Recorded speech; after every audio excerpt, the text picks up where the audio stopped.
guys, this is Deborah with Real Military Wives TV. I volunteered to do a video on deployments, so I'm just going to go ahead and cover a couple of topics that Crystal asked me to cover. He is not currently deployed, thank goodness, but in 7.5 years of marriage, he has been deployed to Iraq twice. The first time was during 2006 and 2007. And then his second deployment was from 2008 to 2009. So for a total of 23 months.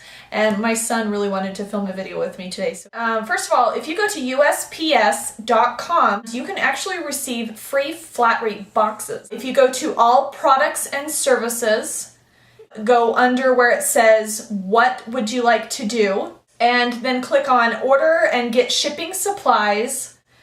And then click on where it says flat rate boxes. And then under there, it'll have a selection of tons of different types of boxes. You'll want to choose one of the flat rate boxes because those don't have a weight limit. You can put however much stuff in there that you want and it ships for one flat rate.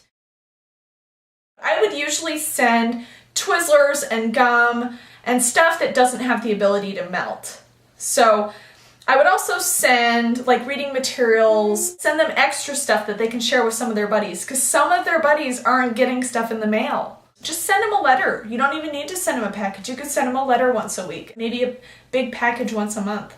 I know that while he was deployed, I would try to once a month send him a big package that would have like a PSP game in it or an Xbox game if he had an Xbox available, or send him like a DS game because they have a lot of handheld devices now. And so my husband would always be deployed with one of those so that he could have something to play that was, pretty compact.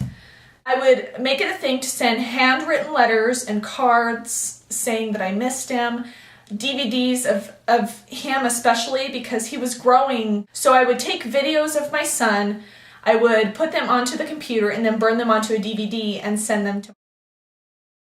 I made it a thing to send a box out once a week. I wanted to make sure that my husband knew that he was loved and missed and that he had something to look forward to.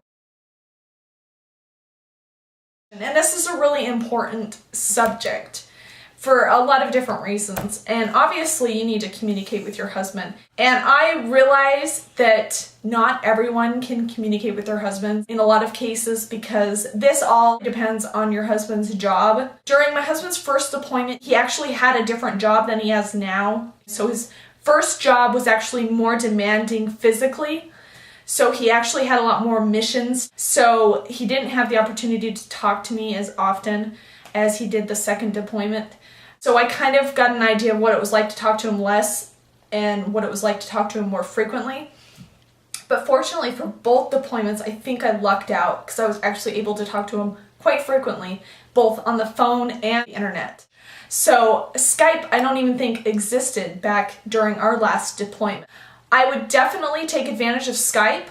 I think that it's probably the most advanced way to communicate overseas. I know that it's free. You can sign up for a membership with them and it allows you to do like group video conferencing and stuff like that. My husband and I used Yahoo Messenger to video conference while he was deployed last. It didn't work so well. It was really choppy, but it was still nice to see him. So we still were able to see each other and that's really all that really mattered, obviously. So we did Yahoo Messenger a lot. I do remember having to just really work hard not to complain to him because I wanted to. Life was really hard without him. I wanted to complain about how much I missed him and how stressed I was, how anxious I was to have him home, how hard it was to not have him around to help me. The second deployment, I was practically a single mother. Obviously, I wasn't a single mother, but I was playing the role of a single mother. It was hard. It was so hard.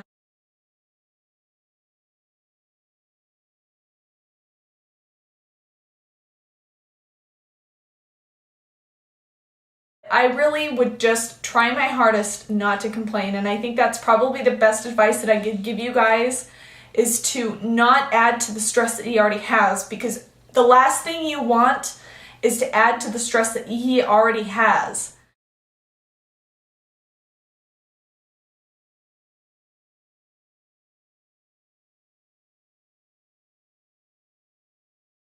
You don't want him going out and trying to complete a mission and not being able to focus on the mission because he's concerned about what's going on in your life and your relationship, you know? So if you do have issues, try to take care of them outside of the relationship. If it's an emergency or if it's something dire, you want to talk to your husband about it. But if it's something that can seriously be set aside, I would strongly suggest not to talk to him about it. That's really important.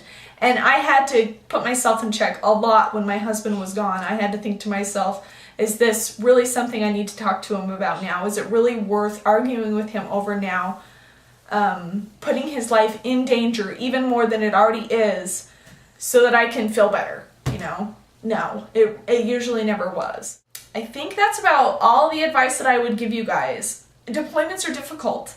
They're extremely difficult. I would never say that they were easy because they are absolutely not. Really, those are the best tips that I could give you. If you have any questions, feel free to comment below and we'll see you guys later. Can you say bye? Bye. See you guys.